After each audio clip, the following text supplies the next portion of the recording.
Good evening, I'm Helena Beth and this is Productivity Ninja TV.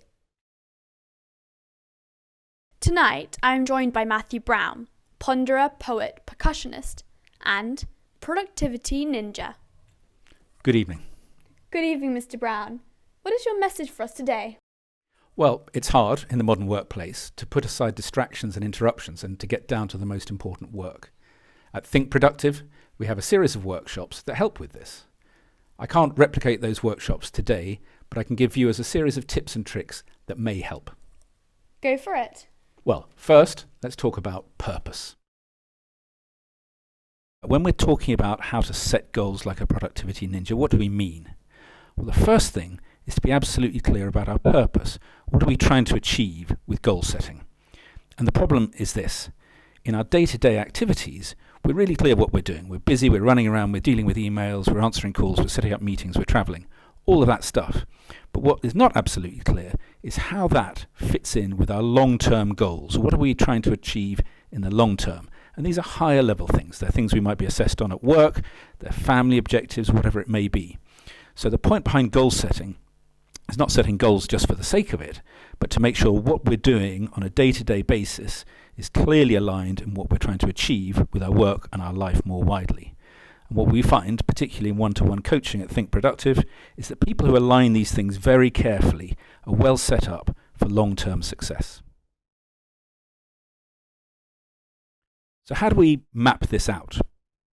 Well, we need to think across our lives, what are the 6 key areas? And I'd like to look at these in 2 different blocks. First block is what I might call the work and finances area. It sounds like this is the same thing, but actually it's not. We can do work without having a focus on money, and we can do money stuff without having a focus on work. So work and finance are the first 2. Then we have the other stuff, which is, I think of these as almost concentric circles rippling out from us. So there's my personal stuff, which might be related to fitness, health, personal development. There's family, those most immediately around me. And then there's the social stuff, which is friends, the more broadly dispersed ripple. And the final thing is community. What do I want to do in the wider community? And what we're going to do is we're going to try and map out what our goals are in each one of these areas. By mapping it out, we can bring some clarity as to what we're actually trying to achieve.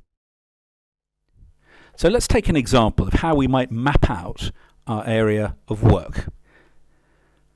So this is going to be broken down into key areas of responsibility. So say my work involves the following things. I need to do research, I have professional development, I have business development, and I have my blog. And these are the main, I suppose you could call them the main hats that I wear when I'm thinking about my work. So let's look under the research area.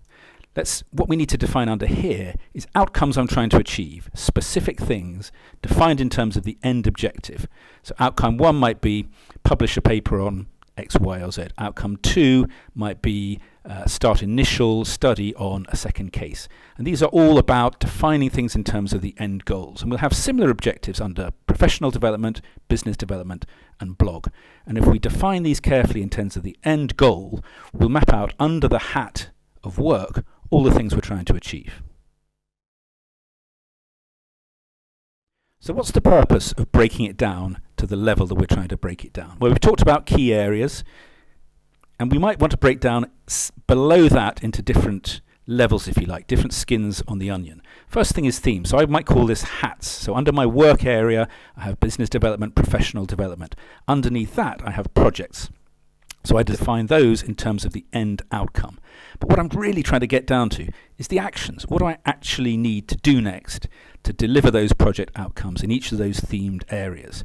And that's what we're trying to get down to. And we go into immense detail on this on our longer form full day workshops. So key thing is aligning actions with the higher level areas. Let's do a real world example of getting down to a next action level. So if I'm looking at my social life, let's say I only have really 3 things I want to organise in my social life. And this is obviously hypothetical. Let's say first thing is I want to set up an outlaw motorcycle club. The second thing, I want to form an ale society for the appreciation of real ale. And the third thing is I want to improve my snooker skills. So those are my sort of high level goals. And underneath those, I have distinct projects. Under the motorcycle club, I want to book my Ireland trip. I want to ride around Ireland on a motorcycle. That's a desired outcome, so that's a project. Under the Ales Society, I'm looking to book myself on a beer festival, so that's a desired outcome as well, once that's booked. And thirdly, on my snooker skills improvement, I want to book a trip to the Crucible in Sheffield. So those are all projects, they're all desired outcomes. What would the next actions be in each case? Well, under the Ireland trip, I'm going to email the attendees and say who's available and when. That's a clear next action, email attendees re-Ireland trip. Under the Ale Society, I want to go to the beer festival. My next action is actually to find out when it's happening. So my next action there, research dates for Great British Beer Festival. And under the snooker thing, I need to book a train because I know when it's happening, I know where it's happening. I just need to get onto thetrainline.com and book myself some travel. So in this way, we can see how we've aligned really detailed researching, booking, emailing, action level items with greater social goals that I've set higher up. Does that sort of make sense? It sure does. Tell us more. Well, yes, we need to clarify a few things. When we are setting our goals, what are the other things we need to think about? Well, there's really 3 levels of things I think I need to worry about. First of all, my skills. What am I good at? Secondly, passion. Thirdly, purpose. So digging into each of those in a little bit more detail. Skills is about what am I really good at? And in best placing myself to achieve the goals that I set myself is really worth understanding what am I good at. And I've used something called the R2 Skills Finder, which is a really good online tool which identifies things you're good at, things you're bad at, things you've learnt to become good at, and things you're never ever going to be able to drag along into your skill set. And since I've tried to align my goals and how I achieve them with the skills that I actually possess, life has got a lot clearer and a lot more interesting. Secondly, what are my passions? What do I love? It's all the studies have shown that doing things that we love are just that much easier than doing things that we hate. Next part of the goal setting process is to really apply the ratchet. What does this mean? This means that when we're at the goal setting rather than doing stage of our work, we need to be ruthless and really think through what can we do at this point to make the biggest difference when we get to actually doing the work. The first thing to say is to get to the 10%, by which I mean the 10% that's going to make the biggest difference. Now, we do an exercise on our fuller workshops where we get people to really quickly work out, get their to-do list out, put a time estimate by each thing. That'll take 10 minutes, that'll take an hour, whatever, and then add it up. And you'll come to a really interesting thing, which is when you add up all the things you have on your plate, it comes to about 10 days' work. But you only ever have 1 day to do it in. And the point here is you've always got 10 times as much work as you can possibly do in the time available. So what we need to do here is get to the 10% that makes the biggest difference, because we simply can't do it all.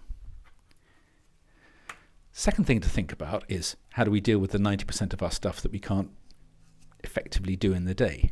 And the answer here is saying no. And again, on our email workshops and our general productivity workshops, we give people a framework for saying no to the stuff they're just not going to get around to doing on the day. And the final thing to talk about is how can we plan at this stage when we're setting our goals, what are the things we can batch process? Batch processing is a massive productivity gain, and the more we can do it, the greater value we can extract out of it. I hope that gets viewers to the point where they feel they can at least make a start. Let's hope so. Now tell me, is this easy? Certainly not, but we're seeking progress here, not perfection. You need to work at it. Indeed you do. Well, we need to work at it. The first thing to talk about is some tactical considerations, which when we're in the goal setting stage is worth giving some thought to. First thing is talking about morning habits. On our full-length workshops, we give attendees a framework for starting the day really well. This is about identifying the 5 most important tasks to do today and give yourself the best chance of getting those things done. I recently read a book called The Miracle Morning by Hal Elrod, all about morning habits and how we can start the day well. That's worth thinking about at the goal setting stage. Secondly, let's work in modes. So when I'm thinking about my sort of tactical delivery of my goals, I need to think about which modes I can be in over the course of the day. I have 3 really. Focus, which is head down, concentrated thinking work. I have admin, which is dealing with email and other such distractions. And I have thinking time, which is really about feet up, leaning back, thinking deep, profound thoughts. And when we're in the goal setting phase, we need to think about how we work so we can plan best how to actually do the work when it comes up. The final thing is I need to go home at some stage. And there's a great book's come out recently called Great at Work by, I think it's Morten Hansen. And he talks about this sort of productivity curve, which you can see here. Most people tend to be around here. This is hours per week down here. This is the impact that you generate. And he makes a point. Up to about 50 hours a week, you can do really good work. Between 50 and 60, you make small gains.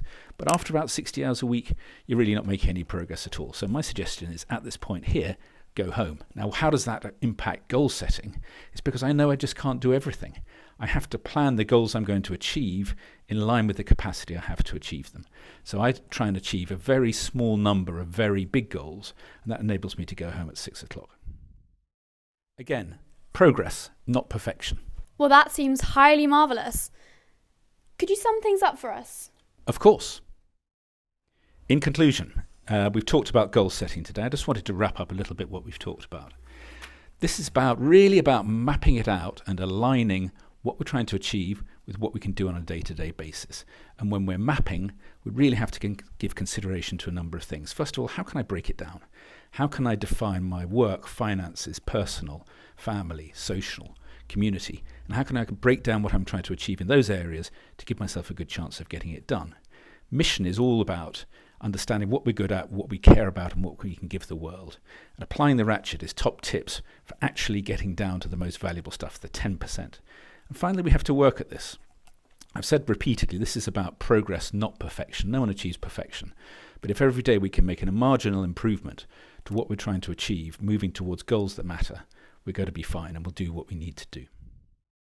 I hope this helps. There is a big prize available here. By putting in place a series of strategies, habits and tactics, we can all move from busy work to the work that matters most. Matthew Brown, thank you for your time. And this is Helena Beth from Productivity Ninja TV, saying good night and stay productive.